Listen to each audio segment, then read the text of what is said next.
کربلا کا ایک سبق خواتین کے لیے بہت اہمیت کا حامل ہے، اور وہ سیدہ زینب سلام اللہ علیہا کی استقامت اور اس کٹے ہوئے، اس درد و غم کے مارے ہوئے قافلے کو لے کر کے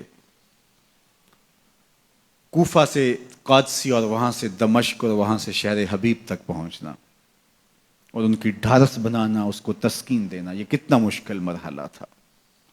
خواتین کا کردار اسلام میں، دین میں، عظیم لوگوں کی پرورش میں، ان کی نشأت میں بہت اہم رہا ہے۔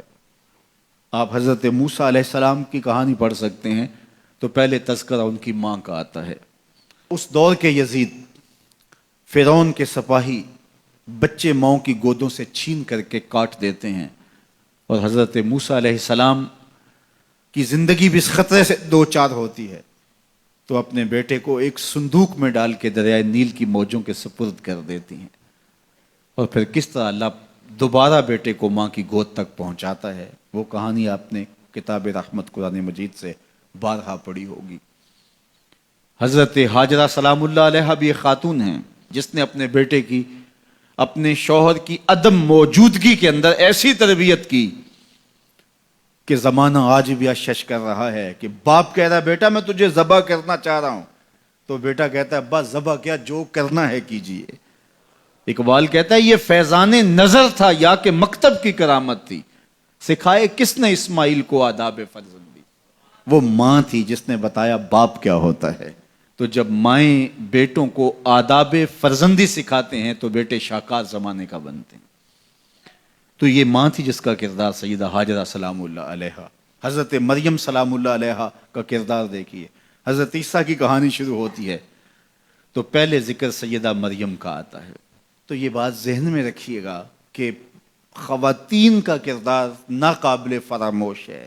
جو بھی کارہائے نمایاں سر انجام پائے ہیں اور تحریکوں کی نہضت اور ناشد ہوئی ہے، اس کے پیچھے جو ہے وہ کسی خاتون کی محنتوں اور اس کی کد و کاوش اور اس کی جانسوزیوں اور جگر کاویوں کا سلسلہ ضرور موجود ہے۔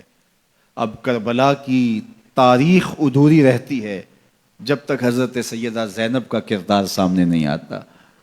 میں ایک جملہ کہوں اور وہ یہ کہ حضرت امام حسین رضی اللہ تعالی عنہ نے کربلا فتح کیا ہے، زینب نے شام فتح کیا ہے۔ اور حضرت زینب کی خطابت کے تن تنے اور جس انداز سے آپ نے مخاطبہ کیا، اللہ اکبر، واقعی وہ علی کی بیٹی ہیں، حسین ابن علی کی ہمشیرہ ہیں اور خون نبوت ہے۔ تو کربلا کا یہ درس ہمیں کبھی بھی بھولنا نہیں چاہیے کہ خواتین کا ایک کردار ہوتا ہے، اور اس کردار کو جب وہ فراموش نہیں ہونے دیتی تو اس کے دیر پا اثرات مرتب ہوتے ہیں۔ جو مرد ہوتے ہیں ان کی ایک اور طرح کی ذمہ داریاں ہوتی ہیں، لیکن اندرون خانہ ذمہ داریوں کو جب خواتین دیانت کے ساتھ سنبھالتی ہیں تو قومیں بنتی ہیں اور جو ہے وہ تاریخیں رقم ہوتی ہیں۔ تو حضرت زینب سلام اللہ علیہا کا کردار ایک عصمت شعار، ماحول اور تقدس مآب معاشرت کی تشکیل کا سبب اور ذریعہ ہے، اور آپ کربلا سے لے کر مدینے تک کس طرح سے اس قافلے کی رہنمائی کرتی ہیں۔ آخری بات، حضرت امام حسین رضی اللہ تعالی عنہ نے ظلم، ناانصافی اور جبر کے خلاف کھڑے ہو کر کے حقیقی طور پہ کامیابی اور کامرانی حاصل کی۔ جس طرح میں نے کہا کہ تلوار نہیں جیتی، خون جیتا ہے۔ مظلومیت خود بڑی طاقت ہے، خود بہت بڑی قوت ہے۔ تو حضرت امام حسین سر بلند ہوئے، سر خرو ہوئے،